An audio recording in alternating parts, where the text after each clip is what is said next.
be John again. It seems as if you're attempting to be John again, with the expectation that we might spend a little more quality time with him in his cubicle of misery and self-loathing. You guessed we might really start to unpack his depression issues, get to the bottom of all that. Well, nice try. John can't be here right now, because he's stuck somewhere in the harrowing nexus between canon, post-canon, non-canon, outside canon, and fanon. He also can't be here right now because, for the time being, we're done wasting our breath on such a sad loser. It's well overdue for the true hero of this tale to take center stage. Be Vriska. Lord English stands before you in all his time-eating, universe-ending glory.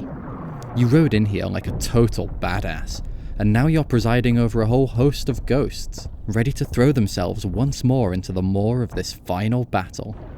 You know that this isn't your battle to win, but you are definitely the sign of the tide turning. Hell, you are the tide. This whole thing would have been pretty dismal if you hadn't shown up with the treasure chest containing the ultimate weapon. Not to mention your flawless defeat of an obstructionist, hectoring orange man, who for reasons you cannot begin to comprehend, seemed to be obsessed with you. You have already executed what is probably the most important tactical maneuver ever performed by a hero in the history of heroism. You deployed the white, house-shaped juju from the red chest. It grew to an enormous size, slammed down on whatever was passing for the floor in this esoteric battle environment, and a door materialized on its surface.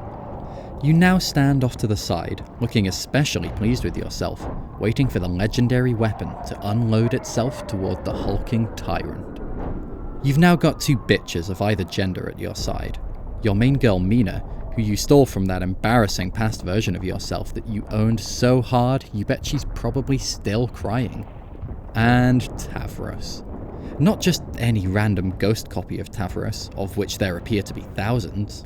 Your Tavros specifically, who's been pathetically trailing after you like a lost bark beast since you showed up. You'd be hard-pressed to describe what's happening right now. If they sent a poet, maybe he'd do a better job of it, but they sent someone who's actually useful instead. So you'll give it a shot. It looks to you like the complete obliteration of space and time, the end of all things, the disintegration of literally thousands of ghosts.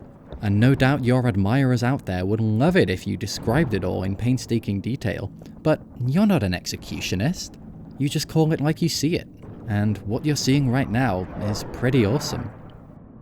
Observe Lord English. Kind of an overworked character design, you think to yourself. If someone showed you a drawing like this on their flop sheet, you'd probably be obligated to immediately kick their ass. There's a lot going on. From his vein-popping muscles, to his 8-ball eyes, to his pirate leg, and his ostentatiously bright gold pimp cane.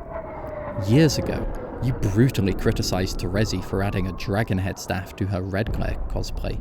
The argument that ensued was so bad she didn't talk to you for an entire week. Now that you're seeing this, well, you wouldn't apologize to her, obviously, but in retrospect, maybe her accessorizing wasn't so bad. At least she understood the basics of having a simplified silhouette. I'm going back, Finn. You coming, Vriss? Of course. But give me a minute. I want to see. Mina gives you a grin and a salute, and leaves you to it. This is what you always felt you were destined for, somehow. Standing at the end of the universe, and seeing how it all goes down. Tavros is clinging to your arm like a little crybaby, while crying, you assume, and probably soiling his dumb little pair of shorts. But not you. You're fearless. Your eyes are so wide that it feels like you're eating all the light through them. That's what you are, after all. The thief of light. You crane your neck back and watch Lord English put a crack in reality.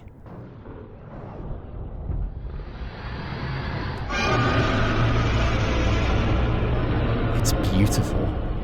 You thought maybe he'd do something stupid, like punch the sky with his gross, throbbing muscle arm, but all it takes for him to shatter the roof of existence is one single ear-splitting roar. Around him, the ghost army scatters. Tavros flinches and hides his face in your shoulder, and probably pisses himself again for good measure. But you get smashed in the head? It was so dark and so fast you didn't see it.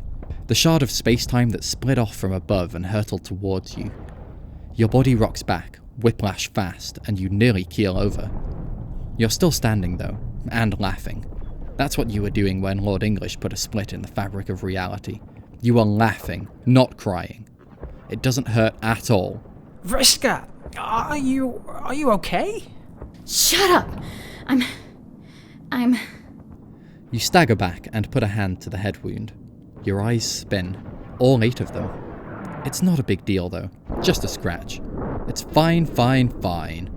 Your hand comes away coated in thick blue. Your hair is soaked with it all the way down one side. Why is broken space-time so sharp? Like splintered obsidian. Feels like it barely grazed you, and yet everything around you begins to spin, and you're not sure if you can't quite... A stream of blood begins to leak in under your glasses. Noise whirls around you. Lord English losing his shit, ghosts shouting, moving, the broken glass sound of the ceilings of space splitting into hundreds of shards of potentiality. There's a hum beneath all of it. A dark reverb. A black hole sucking everything into the dark maw of infinity. You wipe your bloody hand on the leg of your jeans and sneer with rage. You won't go down so easily. Tavros tries to steady you, but you slap his hand away. Fuck off! Okay, it looks really kinda extremely bad though. You're so intolerable. I need to... Tavros, go. Find Mina. Now, Tavros! Tavros scurries off into the fray to find someone less worthless. You try to catch your bearings so that you won't miss a single instant of the battle, but you're distracted by something in the corner of your glasses. Your Trollian alert is blinking. There's a message from Terezi. How long has that been there? Hours? Days? You suddenly wonder if it's been years from her perspective, waiting for you to respond, given how time moves differently out here. Were you too preoccupied with your incredible heroic exploits to notice? Focus, Circuit. This is no time for sentimental thoughts. You need to get a grip. Keep your head in the game. Keep both feet planted firmly... Whoops. Your feet slip. Without Tavros to keep you steady, you lose balance and begin drifting. You try to regain your footing, but you realize you aren't in danger of falling over. That's not the problem. You can't seem to get your feet back on the floor. You feel light. You're floating. You flail your legs, scraping the tips of your shoes against the floor, but it's no use. You understand what's happening. It's the black hole. It's starting to lift you up. You glance wild-eyed toward the glowing juju. Its 4 chambers and peaked roof are pulsing with the energy of raw imminence. This is it. Everything you've been waiting for, whatever it is about to happen. Where's Mina? You desperately try to stabilize yourself, slow your ascent, anchor yourself back to the floor in some way. Any way. But there's nothing to grab onto.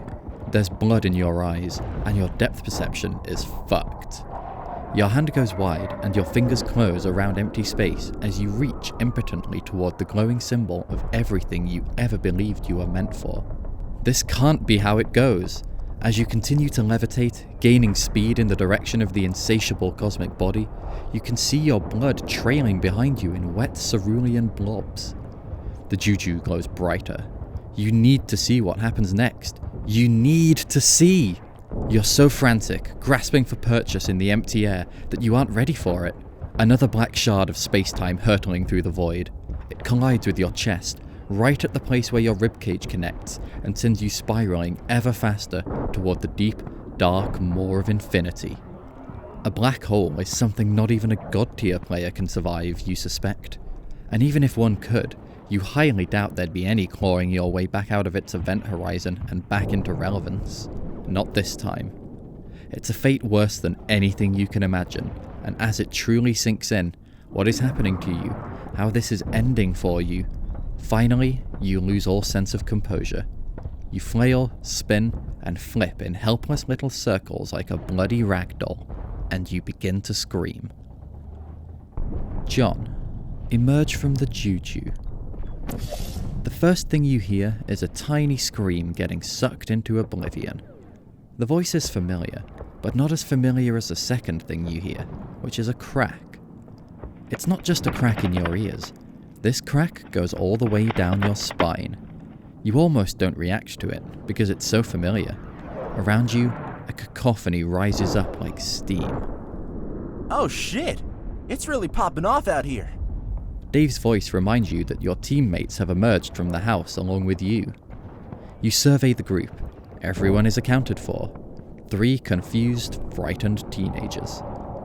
You can't see anything but big, bright smears all along the horizon.